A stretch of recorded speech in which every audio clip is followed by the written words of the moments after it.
You keep dating the same type of person even though you know it's going to end badly. You sabotage good opportunities right before they work out. You apologize for things that aren't your fault. You can't accept compliments without feeling like the other person is lying. These aren't personality flaws. These aren't bad habits you picked up randomly. These are symptoms of something that happened to you before you were old enough to understand what was going on. In the next few minutes, I'm going to show you how experiences from your childhood, ones you might not even remember, are writing the script for your adult life. How your brain built protective mechanisms when you were 5 years old that are now sabotaging you at 25 or 35. And why understanding this one thing could completely change the trajectory of your life. Let's start with something most people don't realize. Your brain between the ages of 0 and 7 is fundamentally different from your adult brain. It's in what neuroscientists call a hypnotic state. Your brain waves are literally operating at the same frequency as someone under hypnosis. During this time, your brain is downloading information about how the world works, who can be trusted, what love looks like, whether you're safe, whether you matter. And here's the critical part. Your child brain doesn't analyze this information. It doesn't question it. It just absorbs it and treats it as absolute truth. If your parents were emotionally unavailable, your brain didn't think, my parents are going through something difficult. Your brain thought, I am not worthy of attention.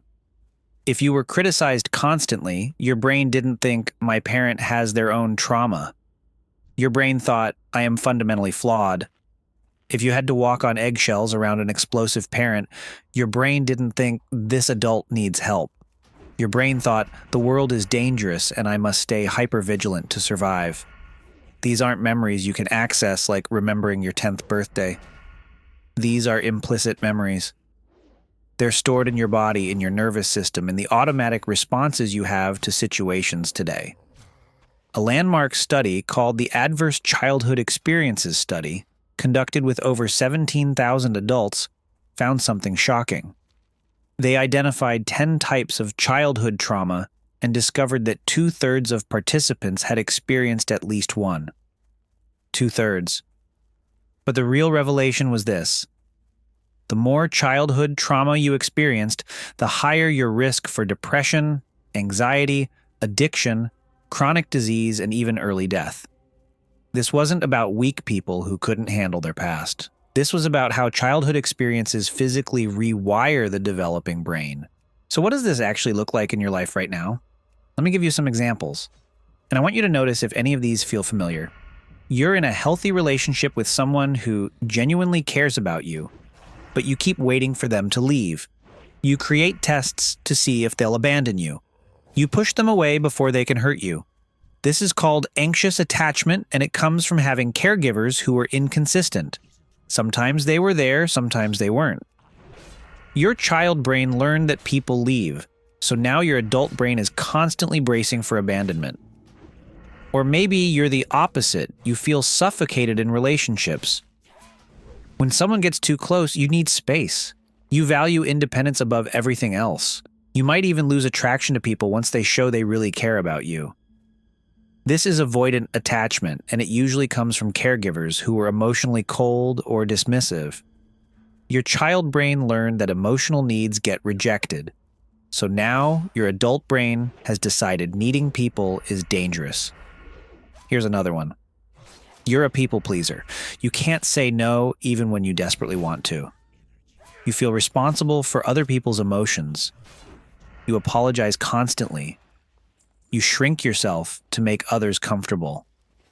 This often comes from growing up in a household where your job was to manage a parent's emotions. Maybe you had a depressed mother and you became her emotional support. Maybe you had an angry father and you learned that keeping him calm was your responsibility. Your child brain learned that your worth is tied to other people's happiness. Or this.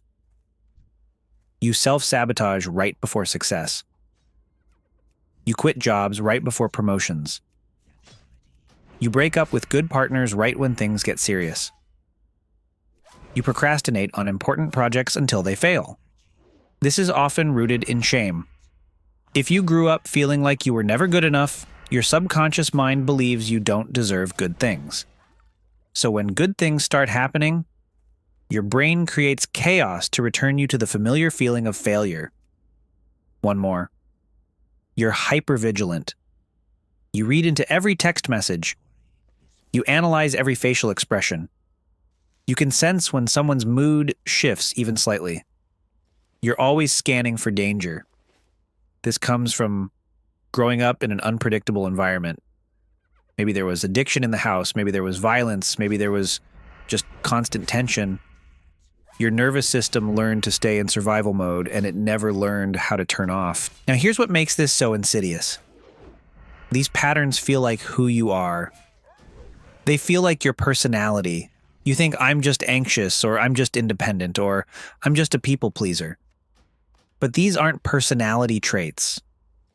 These are survival strategies that a child created to navigate an unsafe environment. And the truly heartbreaking part, they worked. Back then, these strategies kept you safe.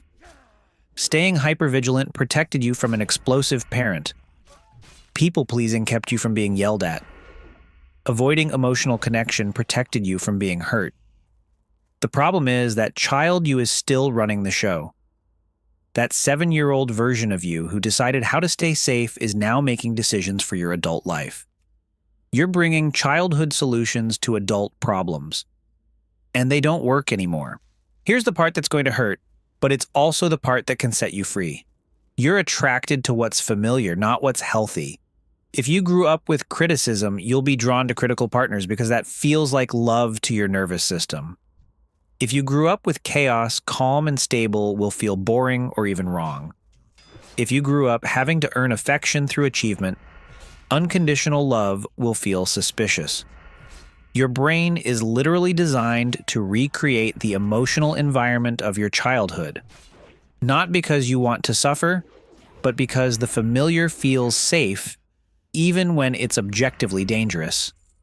Psychologists call this repetition compulsion. You unconsciously seek out situations that mirror your original wound because some part of you is trying to rewrite the ending. You're trying to finally get the love from the emotionally unavailable partner that you never got from the emotionally unavailable parent. You're trying to finally be enough for the critical boss who reminds you of your critical mother. But here's the devastating truth. You can't heal the past by recreating it in the present. Dr. Gabor Mate, who's spent decades studying trauma, says that most of what we call mental illness is actually trauma. It's not a chemical imbalance you were born with. It's your brain's adaptation to an environment that was too much for a child to handle. Depression isn't sadness. It's freeze. It's your nervous system shutting down because fighting and fleeing didn't work. Anxiety isn't worrying. It's your body stuck in a perpetual state of alert because you never felt safe enough to relax.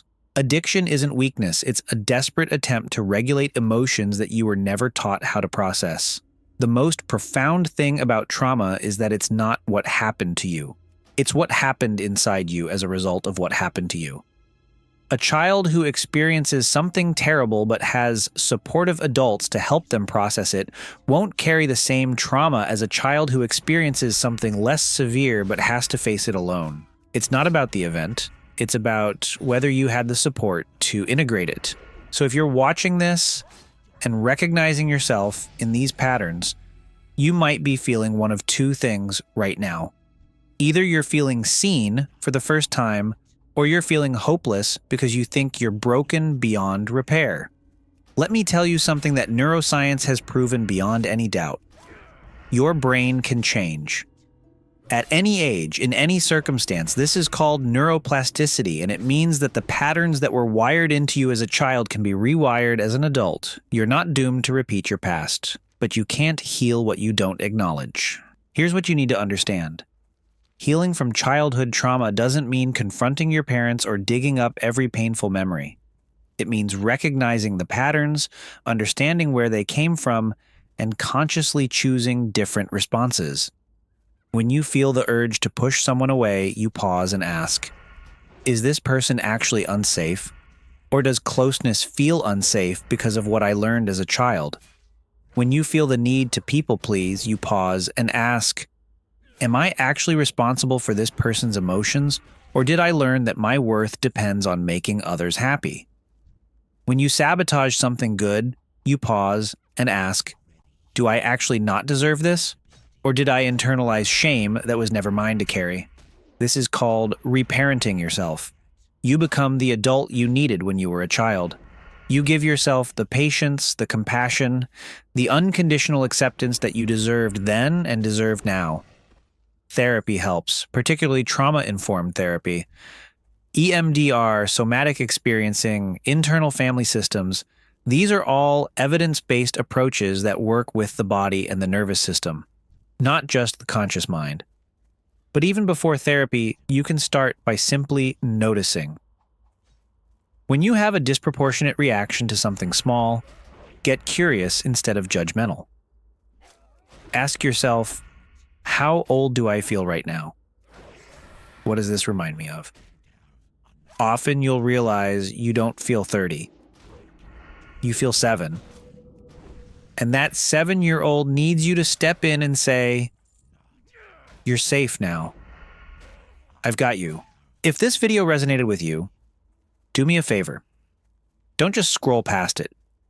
Leave a comment telling me one pattern you recognized in yourself. You don't have to share details. You can just say the people-pleasing, or the self-sabotage, or the hypervigilance. Because when you name it, you start to reclaim power over it. And if you know someone who needs to hear this, someone who keeps wondering why they can't seem to break certain patterns, send this to them. Sometimes the most loving thing you can do is help someone see what they can't see on their own. Your past doesn't have to write your future, but you have to be willing to pick up the pen. Thanks for watching. I'll see you in the next one.